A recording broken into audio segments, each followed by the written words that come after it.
Bem, pessoal da Rádio Freud, estamos aqui mais uma vez com o Freudcast, essa iniciativa dentro da Rádio Freud, convidando colegas psicanalistas que têm larga experiência clínica.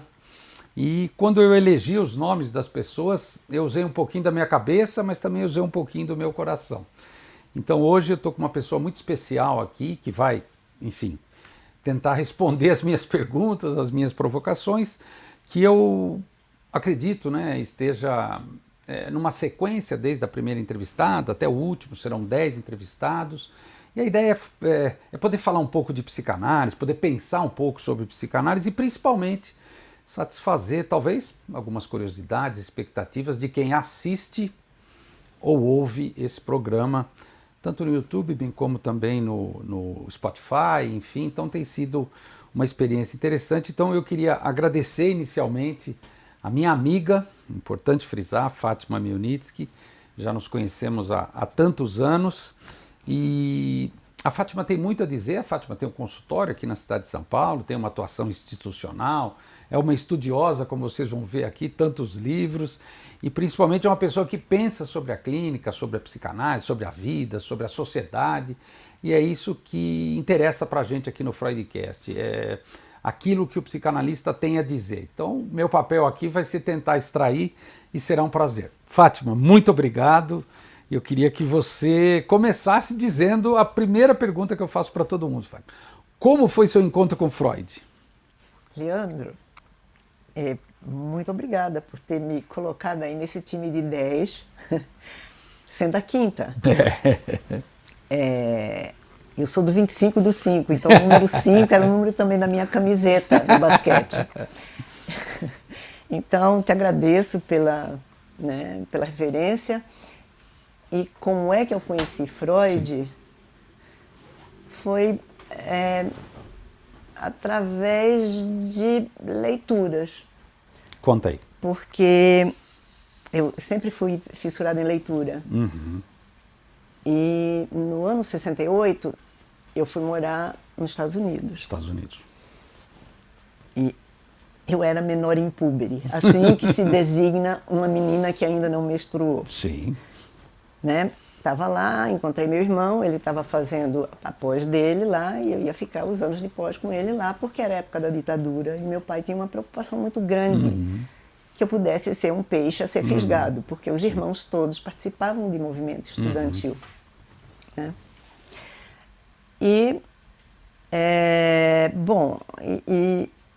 E assim eu cheguei lá em Los Angeles, na Califórnia, saída de Recife e encontrando aquela loucura que era a Califórnia naqueles anos. Fui para uma escola pública, tinha um tutor lá, que era o Dr. Radiker, que era responsável por mim, não podia ser o meu irmão, mas enfim, morávamos juntos, eu, meu irmão, minha cunhada, meu sobrinho. E eu tinha, naquela época, saído do Brasil sem levar um livro que todo mundo estava lendo, que era O Pequeno Príncipe. Pequeno Príncipe. Aliás, é um livro que as misses antigamente liam. Todas. Todas. Mas eu tinha muito interesse mesmo. E fui na biblioteca e pedi.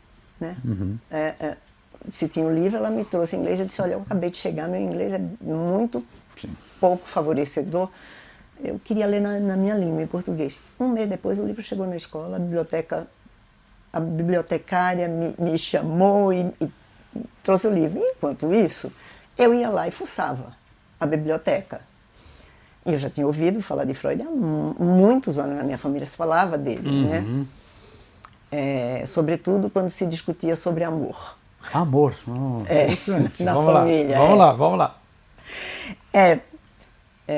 Em suma, e aí a primeira coisa que eu li, eu fiquei muito interessada, que era a interpretação dos sonhos. E ele começa falando dos sonhos que ele tinha. Sim. E eu achei aquilo muito corajoso da parte dele. E aí eu já tinha feito 14 anos quando eu li a interpretação dos sonhos. E daí para diante eu não larguei mais.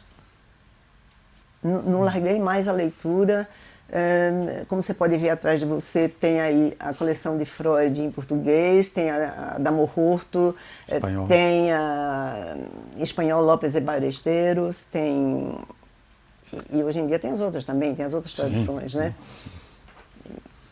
Autêntica, que tem uma excelência incrível, enfim, também do Paulo César, né?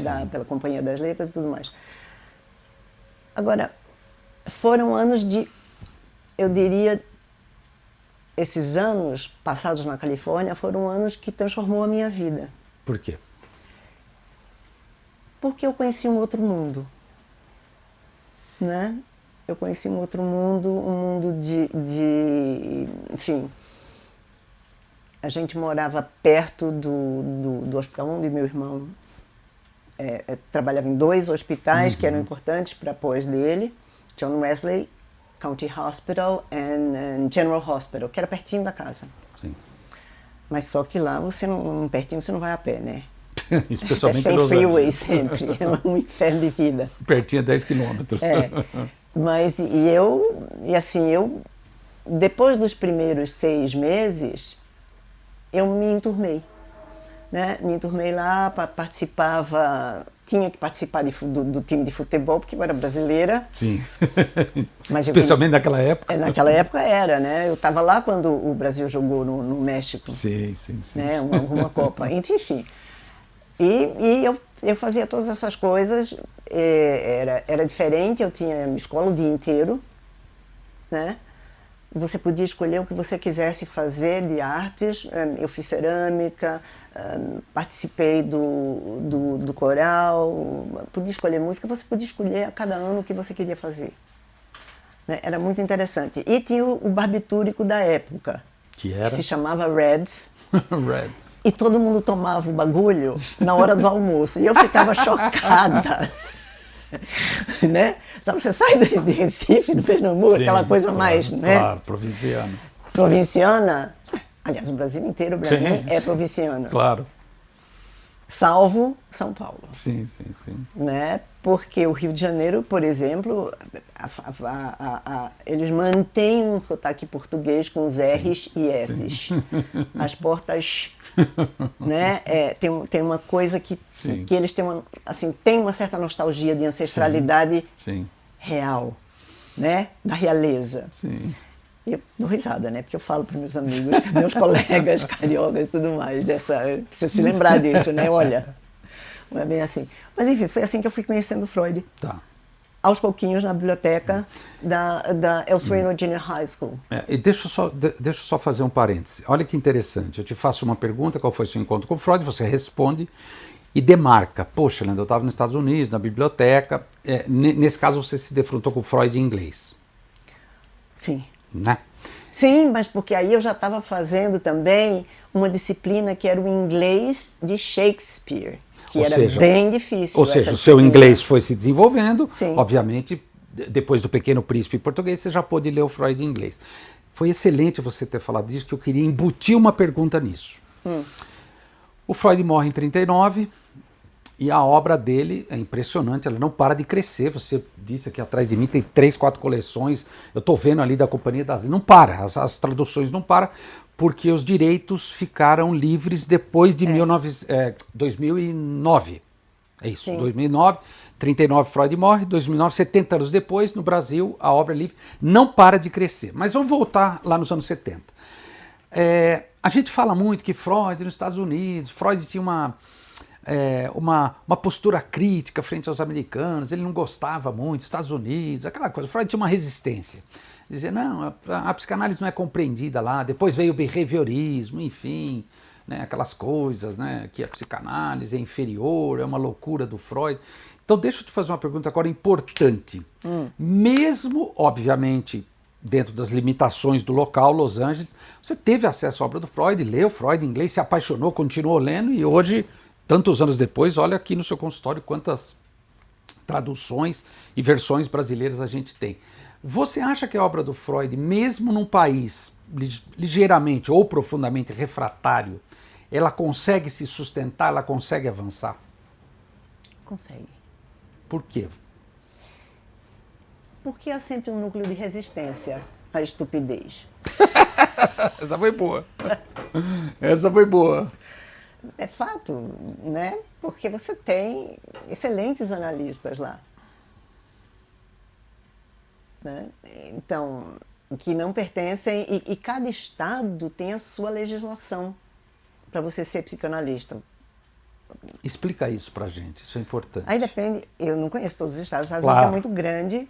Né? Mas o que você sabe, explica. Por exemplo, se você está em Boston, você tem que ler todo o DSM da vez, que era o DSM-3, não era nem o 4 quando eu fui. Hoje a gente está no quinto. Quinto. No quinto, que eu tive que ir para lá debater com as pessoas por causa de um grupo de pesquisa que eu estava trabalhando aqui. Mudar de sindrômico para transtorno. Isso, exatamente. É uma filigrana, né? Isso, não vamos nem vamos conversar sobre isso, porque, enfim, é boring. Sim. Né? Mas, enfim,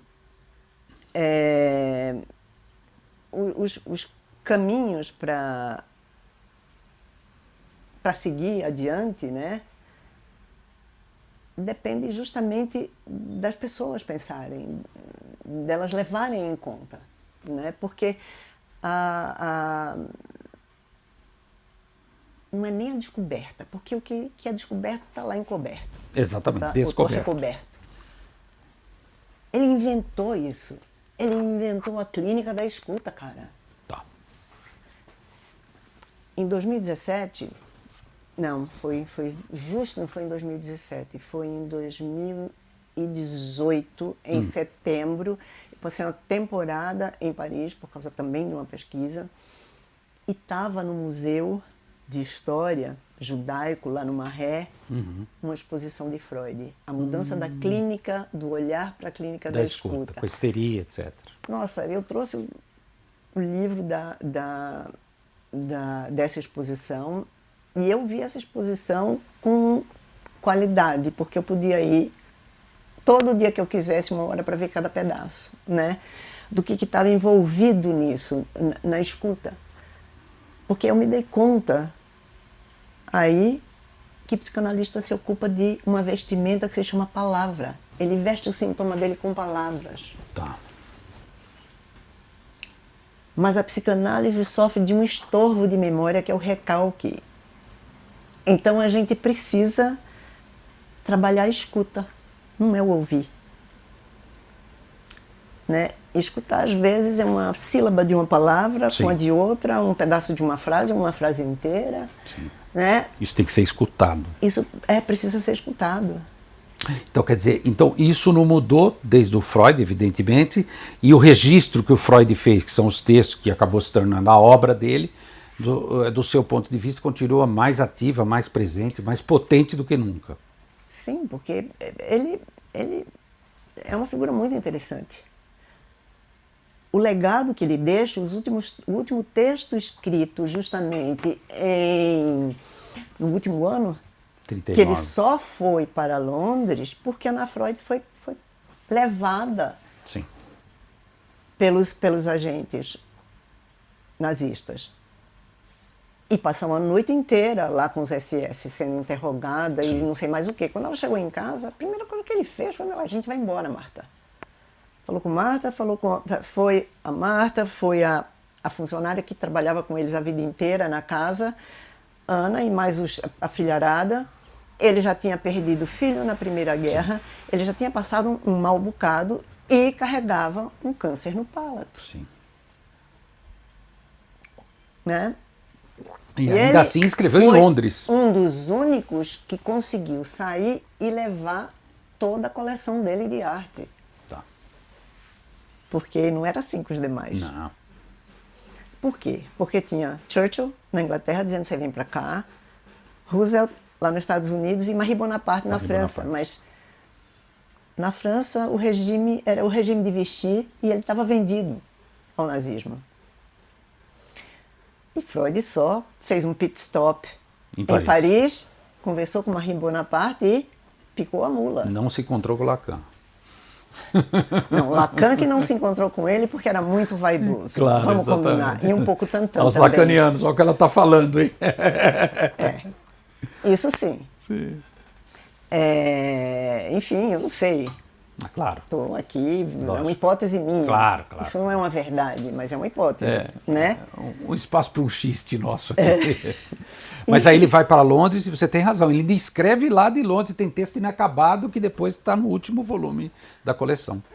É um endereçamento para a próxima geração. Exatamente. Olha, até aqui eu fiz isso, uma geração fez isso comigo, e agora é com vocês. Sim. E se você prestar atenção, né, que os títulos de artigo dele, cada um, eles são preciosos. Né? Os 3 ensaios são apenas 3 ensaios, não é uma verdade para sempre. Não. O que é o além do princípio do prazer? É o que está aquém da satisfação funcional. Por isso que se repete Né? constantemente. Então, você começa cada leitura, né? Os meus livros, aquele da primeira prateleira lá de cima, que são os da Imago, são as traduções, tem as observações e as notas de rodapé do Strasser, que são preciosas. Sensacionais. Eu não ignoro essas notas, né? Porque ele é um cara super dedicado e inteligente para fazer as notas. Né? Tanto que, dessas coisas que eu me interesso ainda por escrever, é sobre a incidência do masoquismo no sintoma, mesmo depois de um final de análise bem exitoso. Interessante. Isso é uma pesquisa. Agora acabei de ouvir uma pesquisa sobre um tema. E o Freud sempre disse, eu fui até onde deu. Tem que ir, mais gente tem que entrar pelas portas que eu abri. E é o que você está fazendo, acabou de falar. Porque o que é a gente se libertar? Né? Se libertar de uma poluição. Que é uma poluição pela qual a gente é responsável por ela, não é o outro. Sim. Né? Então agora eu estou com textos de Anna Freud, porque eu tenho profunda admiração, e por Freud também. Né? É incrível como algumas... Anna Freud foi a general da geopolítica freudiana. Olha, ela foi uma mulher extraordinária. Sim. Ela escreveu o primeiro texto dela para poder ter acesso à Associação de Psicanálise. Sim. Ela propôs ao pai dela, disse, acho que eu vou passar um tempo com a Lu Andréa Salomé. Foi para passar um tempo lá com ela, e a Lu era uma mulher muito adiante do tempo dela, sim, uma feminista altamente interessante, curiosa, libertária, né? E Ana foi passar esse tempo lá com ela para escrever um artigo sobre masoquismo, que era referente ao que ela tinha provavelmente falado nas sessões com o pai dela, porque em tempos pioneiros você faz análise com seu pai. Eu não sei se eu teria coragem de fazer análise com meu pai. Ou com a mãe, no caso da Melanie Klein. Francamente, a Melita Schmidberg, pensa a Deus, a filha da Melanie, enfim. Então, não tem como, né? Eu tive uma profunda admiração por ela, porque ela escreve num novo livro, que é da coleção da Zahar, que é coordenada pelo Marco Antônio Coutinho Jorge, né? Então, tá lá o Bate-se numa Criança, dela. Que a gente leu no Freud. No Freud, claro. Sim, é uma pessoa despojada, como o pai dela era. Sim. Ele contava os sonhos dela, ela conta as fantasias dela. Bota despojada nisso. Né? Ali dá também para a gente avançar numa pesquisa mais de filigrana do complexo de Édipo. Enfim, tem umas coisas muito interessantes assim para fazer. Eu não sei se ainda... Vamos lá, primeiro deixa eu ficar com a coisa que é a questão do masoquismo. Agora, Fátima, foi legal você ter falado disso, porque você está falando de você atualmente, uma pesquisa sua, que você vai ler um monte de coisa, vai escrever, enfim. E esse é o trabalho do psicanalista. Eu queria que você me respondesse agora uma pergunta, né? Você se empolga falando disso, é nítido, a câmera está registrando, né? E o psicanalista, eu acho que tem que ter esse tesão mesmo. O Lacan, o desejo do analista, verdade, mas é um tesão pela coisa mesmo. Então, eu queria que você pudesse dizer até para os jovens, né? Vai ter um monte de jovem aqui assistindo o Freudcast aqui na Rádio Freud. Eu queria que você dissesse o seguinte, né? Você começou lá atrás, você contou nos Estados Unidos, eu conheci Freud, aí estudei, voltei para cá e começou a praticar e pratica até hoje. O que você indicaria para os jovens psicanalistas ou para quem aspira, não importa, quero psicanalizar, não importa, para quem está no caminho. O que você indicaria em termos de relação com a teoria? Porque a gente fala muito de um tripé. Tem que fazer análise, tem que fazer supervisão. Verdade. Mas e a terceira perna do tripé? O que da sua experiência você pôde, vamos dizer assim, talvez até concluir? O que você indicaria para os jovens? Teorizar. A Como teoria está no passado. A teoria está no passado. Ela Explica. é um fio importante para o presente da gente alcançar um futuro com alguma retificação da poluição. Tá, legal. Fala mais, legal. Simples assim. Só que, como diz o Borges, o nosso poeta argentino, a simplificação não é coisa fácil. Porque você precisa enfrentar tanto o seu presente, o seu dia a dia, como reconhecer o seu passado. Tem um enfrentamento do passado para você poder retificar, que seja 1 milímetro. A bala vai passar aqui do lado. Você 1 tá milímetro você não morre, a bala passa do lado. Você não fica com aquela coisa mortiça, sabe, durando ali de poluição do lado de você. Tá. Olha que interessante que você está falando. Isso tudo, claro, evidentemente trata-se numa análise, óbvio, passa pela supervisão também, porque se a gente acaba se havendo com as nossas questões da supervisão e levando para análise, isso é ótimo. Mas é interessante o que você está falando, né? A nossa relação com a teoria. Tem um passado de teoria, tem um presente e isso serve de bússola para o futuro. Interessante, eu nunca tinha pensado por esse ângulo. Porque você há de convir, especialmente no Brasil, você é brasileiro, eu também sou, a gente tem uma coisa, né, com o estudo, com a letra, com a escolarização. Sim. Tem que estudar, passa a ser uma coisa mais superegóica, mais, vamos dizer assim, recalcitrante, tem que ler muito, tem que estudar muito, e não é isso que você está falando, né? É uma outra relação com a teoria. Uma outra relação com a teoria. A gente precisa entender isso. Quer dizer, abrir a escuta para isso. Abrir a escuta desse encontro de 3 posições. Presente, passado e futuro. Que é o encontro de 3 posições que a gente tem, por exemplo, no narcisismo. Sim. Se eu tiver que escolher entre você e o Giba, Giba se eu escolho... Giba é o nosso técnico que está pilotando tudo. O Giba está sendo responsável por tudo aqui. Enfim, se você está na posição, eu estou na posição A, você na B e ele na C, se eu escolher a B, ele é preterido. Sim, você escolhe Vai a C. dar ruim. Eu sou. Entende? Esse jogo de posições, essa gramática desse jogo de posições, ela opera tanto na temporalidade como no espaço. Sim. Né? E uma certa necessidade de reconhecimento pelo outro. Isso é narcisismo. Pois é, já acompanhei um caso que assim, eu tive que fazer a supervisão com Deus e todo mundo, eu fiz. Porque era que eu estava com 2 pés, um pé numa canoa e outro na outra. Tinha um sintoma psicossomático e tinha o outro que ela nem dava bola, tacava corticoide para a coisa sumir. Sim. Que era uma mancha na face. E olha que interessante o que você está falando. Fui buscar supervisão com um monte de gente, de colegas. Não tem garantia. Colette Soler, Nazio. Não tem garantia. Marco Antônio, o que você quisesse. Contardo. Não tem garantia. Continua não tendo. E um caso que te interrogou, provavelmente, essa moça no período. Muito, então, publiquei quer dizer, o caso. A sua análise, obviamente, estava em jogo, evidente, mas você está falando da supervisão. E olha que interessante, ao mesmo tempo você está falando da teoria, porque para você me explicar isso tudo, você também precisa ter teoria, narcisismo, psicossomática. Ou seja, como a nossa formação é complexa. Porque a pessoa escolheu a dedo com quem ia casar. Sim. Eu me dei, porque assim, eu tenho sentou aqui. Uhum. Eu ali, ela quis, doutora, é o seguinte, eu tenho 2 tipos de problema. 2 tipos de problema.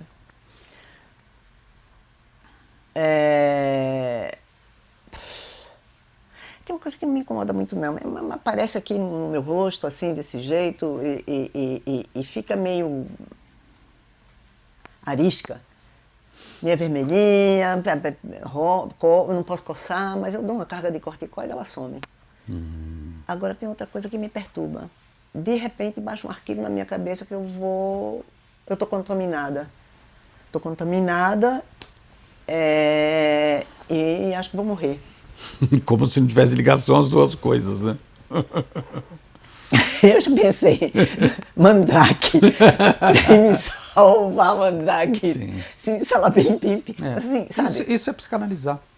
É isso que o Freud sentia e punha nos textos, de maneira genial. Sim, ele Absolutamente genial. É a mesma gênio coisa, da é a escrita, mesma coisa. né? Sim. Porque, de fato, Você está contando pra gente, fica registrado em som e imagem, mas ele era na caneta. E aí, isso foi na primeira entrevista e tal, e eu fiquei assim... E agora, né? Vou esperar a segunda entrevista e tudo mais, e aí ela fala de um irmãozinho dela que morreu com 8 meses, no berço, por infecção. Opa! Aí escolhe A Associação Livre começa a surgir. um parceiro, que é um neurótico obsessivo 5 cruzes, que eu fiz uma intervenção heterodoxa. Ela disse, era uma mulher muito inteligente, trabalhava bem e trabalhava como cirurgião. Então, quem trabalha fazendo cirurgia tem que enfrentar um sangue. Claro, claro. Punha 2 máscaras, não punha 2 óculos porque não podia, 2 luvas. Olha, a preparação dela era qualquer coisa. Sim. Né? E veja, ela teve uma psicanálise que eu achei que durou e ela conseguiu ressignificar algumas coisas, porque a primeira coisa que eu entendi é que ela escolheu a dedo a pessoa. Isso tudo só confirma, eu estou pondo aspas, mas tudo que o Freud escreveu, né? Onde essa moça iria tratar disso? Onde essa moça iria tratar disso? Num tratamento psicanalítico. Tudo que você está contando aí. Isso é uma construção sua que você precisa... Você está respondendo a minha pergunta. A sua relação com a teoria, a sua relação com a supervisão, com vários colegas, e óbvio com a sua análise também.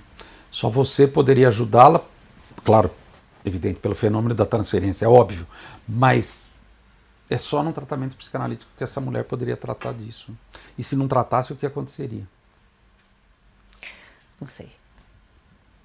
E se não tratar? O tempo cura, eu nunca acreditei muito nisso. O tempo não e o investimento, porque mudou de profissão. Sim, impressionante. Fátima, eu adoro esses momentos que o psicanalista fala, os seus olhos estavam brilhando, né? A gente brilha os olhos quando a gente fala, né? Não, quando a gente fala até dos casos difíceis, mas quando a gente vê o paciente mudar a vida dele, transformar, a vida é dele, e é muito legal. Isso é o que o Freud sentia. O Freud só falava dos fracassos dele, mas fala, meu Deus, se isso é um fracasso do Freud, mas a pessoa andou, caminhou, e o Freud dizia, essas análises, paraná, a resistência, fala, meu Deus do céu. E aí, Fátima, a gente começa a trabalhar, o seu caso, você já trabalha há muitos anos, nesse consultório, em outros também. Aí eu queria te perguntar uma coisa agora, Fátima, pulando para o hoje, até porque isso é uma coisa que provavelmente vai interessar, até pelas pessoas que seguem a Rádio Freud, que tentam entender um pouco como é o tratamento psicanalítico, as pessoas ficam curiosas, quem nunca fez análise. Então, vamos pular um pouco para o hoje. A Fátima trabalha aqui nesse consultório, como todo mundo está vendo, evidente, e ela recebe pessoas, algumas pessoas a procuram, né, hoje, com a tecnologia, WhatsApp, telefone, aquelas coisas. Nós somos do tempo da secretária eletrônica ainda, os mais jovens sabem o que é isso. Mas enfim, as pessoas chegam até você, Fátima, queria marcar um horário, fazer uma entrevista. E aí eu queria te perguntar, Fátima, hoje, 2025, o que você está percebendo na sua experiência clínica? É lógico, você só pode falar da sua experiência pessoal. O que você está percebendo? O que está trazendo as pessoas para um tratamento psicanalítico? Eu acho que são as conquistas com relação às diferenças. Todas elas. Conta. Com a negritude, com os povos originários, com os trans, LGBTQIA+, enfim, eu tenho recebido muito mais homens do que mulheres. Muito mais homens. Estou fingindo surpresa, mas não é surpresa não. É o que eu vejo na minha clínica também, muito mais homens. E não era assim. Não, eu tinha muito mais mulheres do que Imagina, homens, eu não era contava assim. no dedo. Eu tenho, assim, boa parte dos homens que estão espalhados no meu lego de agenda, que estão na Austrália, que estão na Índia, que estão em Hong Kong, estão no Canadá, Estados Unidos, México, enfim, eles têm que ficar na margem, porque são 13 horas de diferença. Ou eu faço de manhã cedo, ou eu faço de noite na Austrália, então também é assim. Você está num dia, ele está no outro. Ele está no outro. Eu estou, por exemplo, Na quinta-feira de manhã ele está na sexta. Eu brinco. Bom dia e boa noite. Não, eu estou na quinta-feira não, eu estou na quinta-feira de tarde, quase chegando à noite. E ele está na sexta já. Está na sexta. De manhãzinha. De manhãzinha. Antes do trabalho. Antes do trabalho, cai fora da casa, porque tem uma filha morando lá, a mulher vai encapuçado de vai na rua. Tá frio. Exatamente. Mas enfim. Tá. Foi interessante você dizer, Fátima, porque você está, em poucas palavras, dizendo uma coisa. A diferença, você recortou a diferença, mais homens do que mulheres. São duas coisas importantes. Quando a gente fala da diferença, a gente de alguma maneira também está falando de alteridade e voltando ao Freud, psicologia das massas, mal-estar na civilização, Freud já falava disso. Então as coisas vão mudando, os fenômenos sociais, os laços sociais vão mudando, evidentemente. O que você acha que a gente poderia, vamos dizer assim, caracterizar, Fátima, como um sinal dos tempos atuais, assim, Leandro, eu acho que esses temas, como você disse, de cor, de raça, povos originários, feminista, etc. Ok, chega no consultório e ainda bem, isso é ótimo. Antes não chegava, ainda bem que chega, faz parte da nossa época. O Lacan falava, o psicanalista tem que estar afinado com a subjetividade da sua época. Essa é a nossa época. Então, ótimo. Agora, o que você acha? Que marca que você acha que é atual, que talvez os psicanalistas possam compartilhar? Pô, isso também acontece comigo, eu também penso assim. O que você sente que é uma marca dos nossos tempos?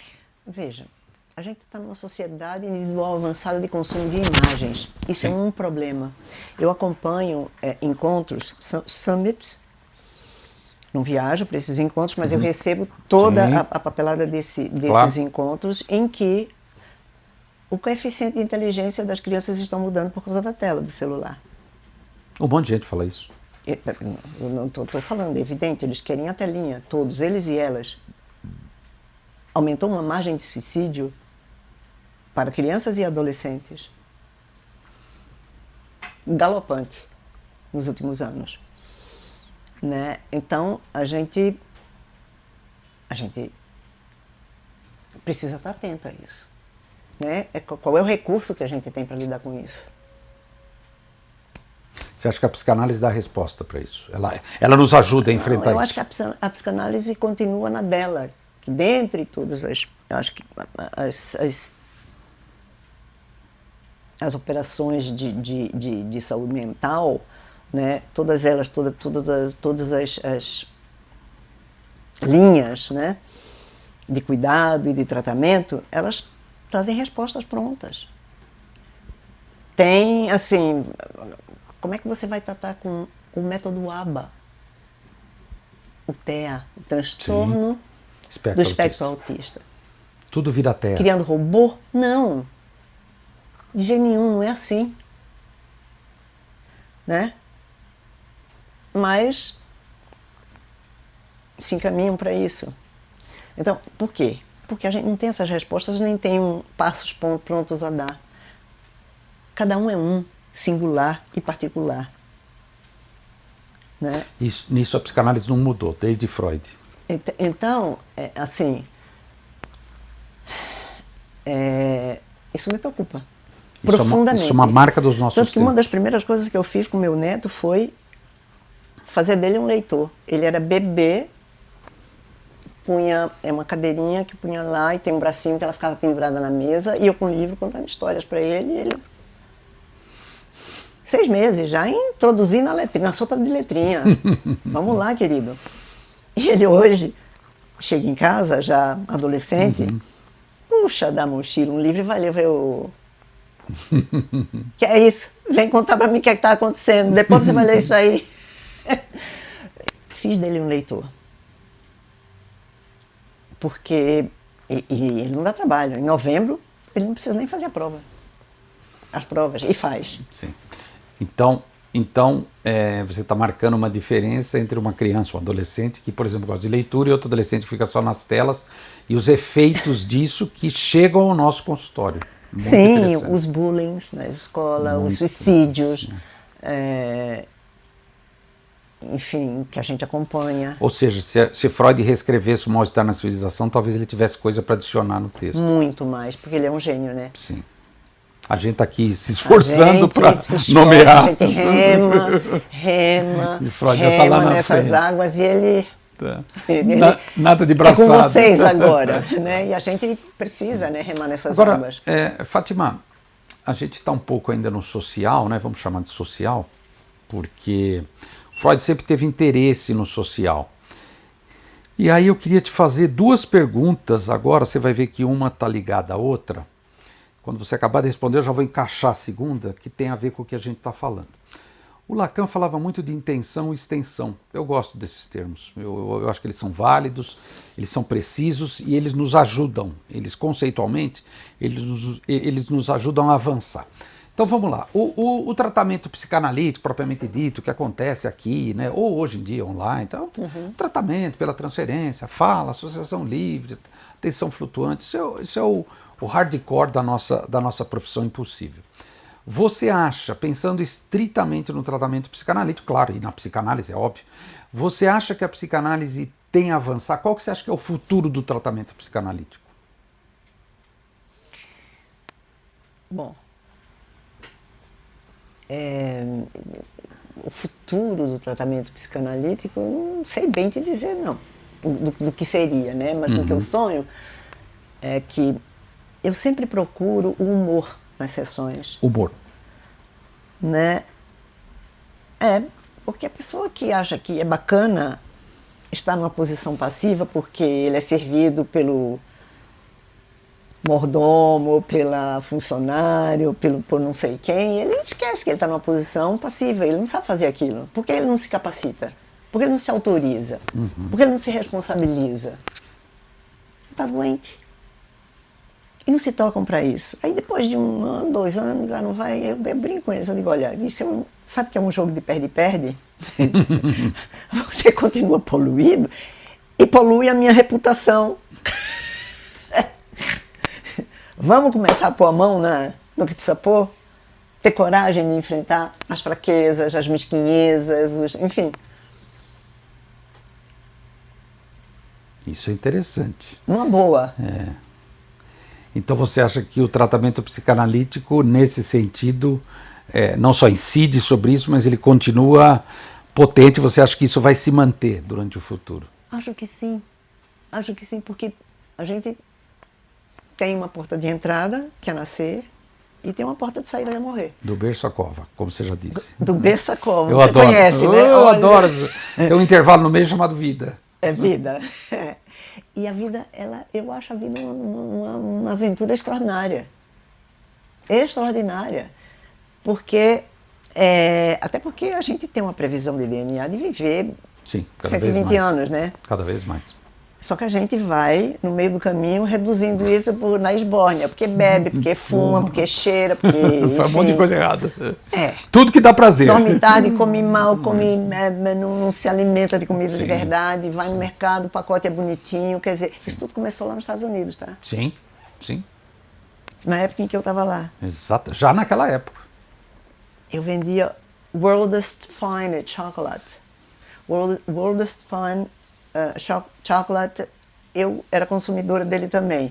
Então, pouco restava para eu juntar para passear nas férias com as amigas. Mas eu aprendi que eu precisava juntar. Era mais interessante eu passear do que comer o chocolate. Mas, enfim, eu tenho a impressão que... e o Freud era um piadista, né? E, assim, no dia que queimaram os livros dele em praça pública, ele disse, nossa, isso é uma evolução. Aí a turma da reunião de quarta-feira disse assim, como assim uma evolução? Assim, antigamente eles matavam, queimavam as mulheres, queimavam junto com os livros. Não estão queimando a gente, né? Ele tinha um senso de humor do cão. Tá. Isso faz muita diferença na vida da gente, quando a gente pode brincar com as pequenezas da gente. Então, Fátima, a sua resposta foi muito interessante. É óbvio que você está falando do seu estilo, evidente, mas você diz, Leandro, o tratamento psicanalítico, esse encontro entre duas pessoas mediado pela palavra, etc., e outros fenômenos, vai persistir, claro, vai depender do mundo e das pessoas, enfim, é óbvio.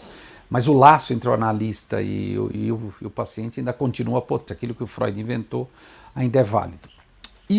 Posto isso, eu queria fazer a segunda pergunta. A gente falou do tratamento psicanalítico, do que é psicanálise, a gente estuda, escreve, tal. E fora, e a psicanálise, a gente fala de intenção e extensão, e a psicanálise em extensão? O que você pensa? Eu estou te perguntando porque você faz parte de uma instituição psicanalítica, é uma docente, trabalhei junto com você, aprendi com você. Aqui a gente tentou marcar a data, ela foi a maior dificuldade porque ela tem que viajar para um monte de lugar para fazer seminário e tal. Você é uma pessoa muito ativa nisso. A extensão, ela nos permite, a psicanálise pode iluminar outros campos. Nós fizemos um psicanálise de gestão, meu Deus do céu. Gente, quanta ousadia. Maravilhoso, né? Quanta ousadia. Clonaram o nosso curso. Exatamente, o clonaram o primeiro nosso psicanálise de gestão. Você Mas, lembra disso? Sim, claro. Opa. Mas enfim, a psicanálise pode ocupar outros campos. O Freud queria isso, ele mesmo falava, educação, não tive tempo, pergunta para Ana Freud, para o Pfister. E eu queria que você falasse disso agora, por quê? Especialmente com a informática, o digital, e agora, claro, redes sociais, etc. A psicanálise, ela explodiu. E aí tem até um excesso, mas eu queria que você falasse fundamentalmente disso. Como é que você vê o futuro da psicanálise em extensão, iluminando outros campos? Olha, Leandro, eu vejo que tem pessoas muito curiosas para fazer isso, com ótimas intenções de aprender. E outros que querem fazer negócio com isso. Também. Está dividido. Tá. Como Bem é que dividido. você vê isso? Há uma mercadorização do ensino. Isso é altamente preocupante. Para mim, acho que para você também, para os colegas também. Sim. Né? Um barateamento, né? Ah, sim. Isso é um problema. Você não forma ninguém. O conceito de formação está perdido nas universidades, boa parte delas. Sim. Né? Então, é algo que depende justamente de que tipo de extensão, de que caminho de extensão você pode, né, abrir as conexões de psicanálise e arte, psicanálise e economia. Por exemplo, eu que trabalhei bastante com consumo. Sim, vários anos. Muitos anos. E o consumo continua, né? 20 anos. Sim. Eu tenho bastante gente que é justamente desse nicho. Não quero dizer mercado, que mercado para mim é uma palavra que você devia pôr na água sanitária, esfregar, porque que mercado é esse? O mercado tá nervoso. Da onde que o mercado fica nervoso? O que é isso? O mercado tá nervoso. Vamos esfregar com água sanitária, deixar de molho, porque não é um bípede humano pensando. Assim como a inteligência artificial não é um bípede humano pensando. A inteligência artificial ela recebe inputs de todos os lados. Ela tem um interesse ali. Mas não é gente. Tá. Nunca vai ser gente. Fátima, ainda nisso, se você me permite, você acabou de responder, né? Você foi uma pesquisadora sobre consumo, eu me recordo, e a gente tem um monte de exemplos. E de fato, é como a psicanálise acaba sendo reconhecida, né? Ela acabou ficando famosa aí nas redes sociais, tá? As pessoas sempre falam. Tem muito meme sobre o Freud. Eu acho que o sinal do sucesso é o meme. Se tem 1000 memes sobre o Freud, aí tem. E aí, claro, pode ter essa mercadorização, não vamos ser ingênuos, né? Esse barateamento. Mas eu queria pegar um outro ângulo dessa questão, deixa eu ver se eu consigo nomear.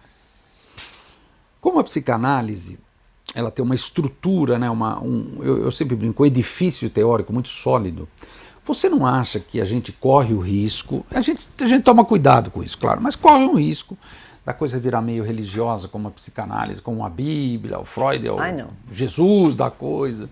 Você acha que não tem esse risco? Tem alguns segmentos da psicanálise. Freud traz a verdade. Não, Freud não traz a verdade. Ele viraria no túmulo. Ele nem fala isso. Né? Ele viraria no túmulo. Pode atribuir isso a ele porque enfim, as realidades não estão no singular. A realidade, zero, não. Assim, não. Se você vai ver, zero está para... O que é verdade entre 0 e 1? Porque ela cantou o 0. Sim. Você está entendendo?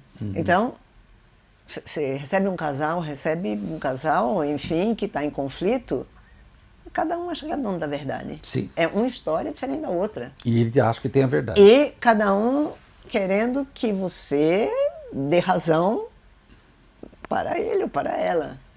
Sim. E não se trata disso. Não, longe disso. Né? É difícil a conduta, é muito mais fácil você atender uma família inteira do que um casal. Fátima, puxa. Não é fácil não, menos difícil. Fátima, você levantou, eu vou cortar. Eu já ia perguntar sobre isso. Você é a pessoa que eu encaminho os casais. Para quem não sabe, viu, gente? O Leandro precisa de eu não atendo casal, a Fátima atende. Como é que é? Porque a gente não fala psicanálise de casal. A gente fala terapia de casal. Como é que é? Mas como é que o psicanalista lida com o casal? Explica aí pra gente. Como é que o psicanalista lida com o casal? Você é um psicanalista que recebe os dois aí, marido e mulher, ou marido, mulher, não importa. Você lida com essas duplas. Como é que é? Olha, primeiro que eu procuro ficar quieta e escutá-los, né? Escutar o que cada um tem a dizer dessa sua verdade que parece... Indestrutível. Não só indestrutível, parece aquelas coisas do Espírito Santo que possuiu, né? Que baixou lá em Maria. Não se trata disso. Há uma postura que o casal da parentalidade precisa sustentar. Não é só porque você vai dizer que é sangue do sangue do pai, que te autoriza a se sentir bem, amado, participante da vida, tanto do pai quanto da mãe, cada um com seu cônjuge ou sozinho, entendeu? Tem muito homem que não se dá conta disso. Como assim? Uma vez a cada 15 dias, meu filho, mas deixa na casa da avó. Ou seja, deixa na casa da... Já respondeu a pergunta. Você está entendendo? Já respondeu. Não funciona. É o que a gente vê no consultório. Não funciona, cara. Você tem que se ocupar dos seus filhos. Sim. Ou seja, fazer um tratamento psicanalítico, aqui nesse caso, um casal com um psicanalista passa por essas questões. De você se reposicionar como pai, por exemplo, ou como mãe, eventualmente. Mas tem casais que retificam isso. Era isso que eu ia perguntar, Fátima. Era isso que eu ia perguntar. Retificam porque eles avançam. Fátima, explica pra gente. Eles avançam. Avançam. Porque a gente tende sempre a generalizar, isso não dá certo. Não, tem casal que avança. Como é que é? Quando avança, como é que é isso, Fátima? Quando avança é muito interessante. As crianças ficam muito felizes. Mais só estabilizadas. Isso já bastaria. Só isso já bastaria. Elas ficam mais estáveis. Serenas. Estabilizadas, serenas, mas conseguem fazer críticas também aos pais. Porque tem em algum momento...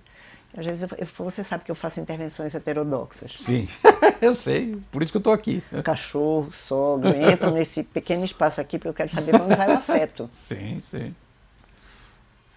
Né? Tem um filho planta uma...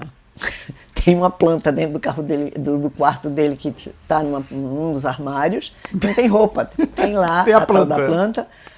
E o pai não sabia. Por quê? Porque o amorzinho dele era o cachorro, eu já suspeitava desde a primeira entrevista. Tá. Que coisa interessante, Fátima, olha, que legal. Mas acontecem essas coisas. Então, você está contando o que acontece no consultório mesmo. Deixa eu te fazer uma última pergunta, até porque a gente não tem muito tempo e eu acho que você vai precisar de tempo para responder. Na verdade, são duas. Você fala inglês fluente, obviamente, morou lá, e fala francês também. Então, você pode atender nas duas línguas. Correto? Mas o inglês australiano dá trabalho, tá? Mas dá para atender nas duas línguas e na língua portuguesa. Eu atendo gente de Portugal e é diferente. É a minha língua materna, mas não é, porque a minha língua materna é o português brasileiro. Mas você recebe gente e inicia o tratamento. As pessoas falam também, só que em outra língua. Eu queria te fazer duas perguntas. A primeira, o que você acha de atender em outra língua? Se isso funciona, por quê? A nossa psicanálise no Brasil é uma psicanálise muito desenvolvida, muito máscula, muito forte. E aí a gente vai chegar, eu acho que é só uma questão de tempo. Eu tenho vários colegas que atendem outras línguas, eu já atendi inglês também, e a coisa vai chegando, vai aumentando. Ou seja, é uma coisa de qualidade, made in Brasil, de boa qualidade. A sua experiência, Fátima, atendendo em outra língua, como é que é? O que você percebe? O que você reflete? Será que quem fala em outra língua, no caso do australiano, o sujeito é australiano e fala inglês, mas pode ser sei lá, um polonês querendo fazer análise com você em inglês. Como é que é esse negócio da língua? Explica pra gente. O negócio da língua? Bom, primeiro que eu acho que oxigena, né? Tá. Os neurônios da gente. Obriga a gente a pensar.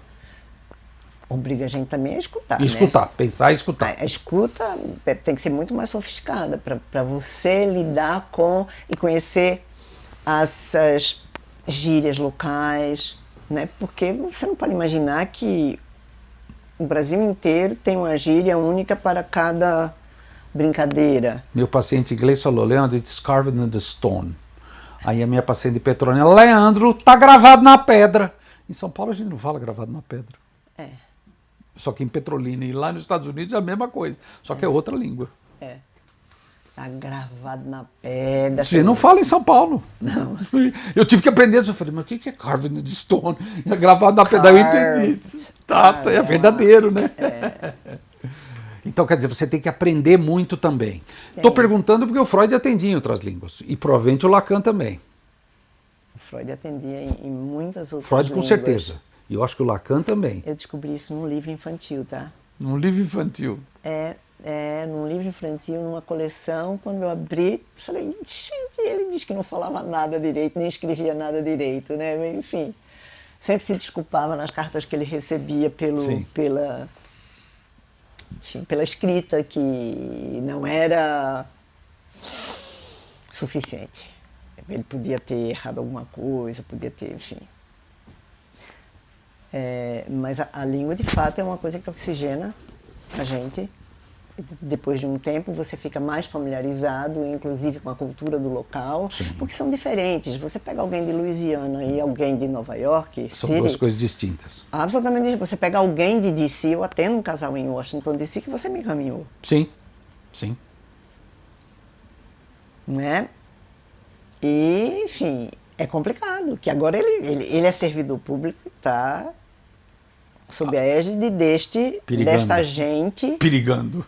Pois é, desta gente que é de extrema direita. Sim. Oi, desculpa, Lê. Sim. Enfim. Também chega, né? Só essas línguas. Eu tenho um projeto para ficar mais oxigenada, que é aprender chinês. Mandarim. Aprender mandarim. E tem uma igreja aqui, pertinho do consultório, do outro lado da Santa Amaro, que eles fazem romaneado, com língua romana. Que legal! O chinês. E pode ser interessante, porque é uma língua de distribuição vertical, diferente da nossa, que é inglês, horizontal. Francês. As línguas latinas. As línguas latinas são muito mais próximas da eu te fiz essa pergunta, Fátima, porque eu acho que aos poucos, um a um, né, é tudo um a um, é sempre um a um, é artesanal. Eu acho que a tendência dos nossos pacientes de outras línguas é só irem crescendo. E aí precisa ter gente competente na língua também, tem que dominar minimamente a língua e também dominar a psicanálise, porque a oferta da escuta, os Estados Unidos é muito criticado, né, por ser um país que desconsidera o inconsciente, né, lá impera o behaviorismo, o comportamento. Isso a gente percebe até no próprio paciente, mas o paciente, eu percebo que mesmo o americano, as minhas experiências, que não foram muitas, eles não são bobos, eles sabem. Isso aqui é diferente, você não me dá tarefa no final da sessão, você me faz umas perguntas, você pergunta o que eu acho. Porque a psicanálise trabalha com perguntas e não com respostas. Exatamente. É porque a fonte é como ele veste o sintoma dele. Sim. E aí ele a gente incide nisso. Dele. E aí eu acho, eu só estou generalizando, o estadunidense, ele não tem essa experiência. Quando ele tem, ele gosta. Então eu acho que a tendência, né, assim, agora eu estou respondendo por você, eu acho que a tendência é crescer. Sim. Porque eu estou sempre encaminhando, quando não tem horário, etc. Francês, eu atendo gente de outros países que falam francês e eu encaminho para colegas que eu sei que falam francês, italiano, já encaminhei. E aí, resultado, a psicanálise de fato não para de crescer. Aí isso me dá solo para eu fazer a segunda pergunta agora, nesse lance das línguas. Uma coisa é o estadunidense que fala inglês comigo, outra coisa é o brasileiro que mora nos Estados Unidos e quer fazer análise comigo. Que antigamente, Fátima, a gente fazia por telefone, mas não era igual. depois que surgiu o Skype, depois surgiu a fibra, acabou. O nosso consultório hoje é o planeta inteiro. Então, quando eu recebo o WhatsApp, eu já vejo no número lá em cima. Nossa, 353, mas de onde que é isso? Porque 55, Brasil, 11, Estados Unidos, você sabe, né? 1 Estados Unidos, você mais ou menos sabe, isso aqui é da Austrália, aí você escreve para a pessoa tal. Então a gente recebe brasileiros do mundo inteiro que são imigrantes. E aí eu queria te perguntar, o que a sua experiência atendendo imigrantes te diz? Tem alguma coisa que a gente pudesse privilegiar, talvez circunscrever? O que você pensa? Leandro, imigrantes, eu acho uma questão mais delicada dos imigrantes. Tá. Porque é como se você estivesse deslocado. Embora você já more lá, sei lá, 20 anos, ou 10 anos, seu filho vai à escola no school bus, numa escola pública, sua filha e tal. As crianças interagem.